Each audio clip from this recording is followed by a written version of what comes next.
hapon guys. Dito po ako ngayon guys. Gamas ng pala guys. Sungay dito guys.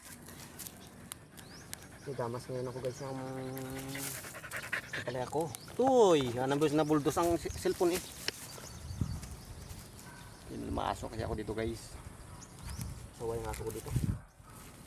Kaya ngayon nagalang ko lang ng damong puno. Dahil makapal ang damo guys. Tabihan to toy. Ay, bagulan ng aso guys.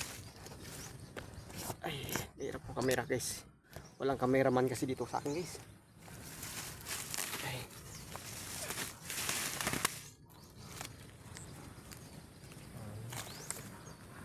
Yan, tanggalan mo talaga ang damo puro guys. Dahil magkonsumo ng abono yan guys. Tulad to guys, damo guys. Yan.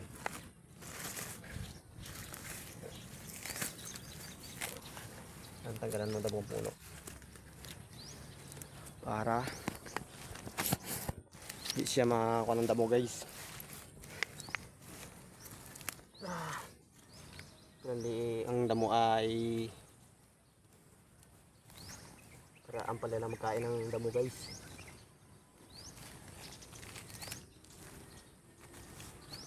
Ang paggulay naman guys, pagsagaan guys.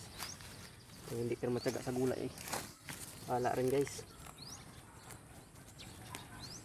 Ang gulay ay tender loving guys. Sobra pa sa asawa. Aso talaga. Pinutulan nila yan guys. Isang puno ng palaya guys. Yan, tapos yung aso ko. Anong gawin ko ba? Ganyan ang aso. Aso talaga. Ay, Diyos ko. Magandang hapon sa inyo guys. Ito ay mga sa 1 month ko lang ito guys ng plato.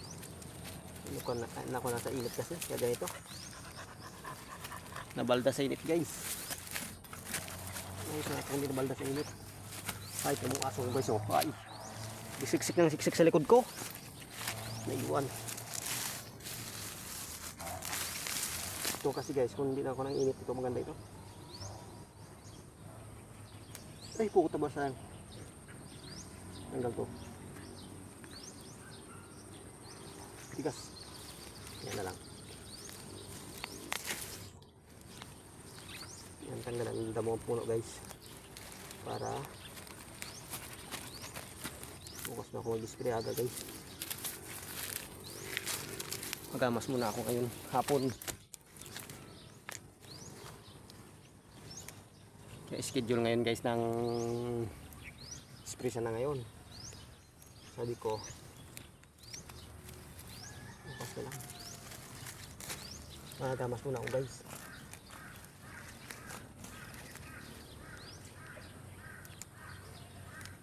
Hindi naman ito kanin guys. Punasin natin.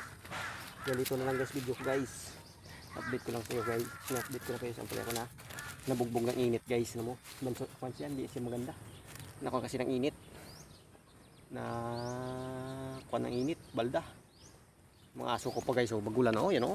Yan oh. Hay. Yung isa oh. Para pruto lang balag ng ampalaya ko guys, ay. Ay.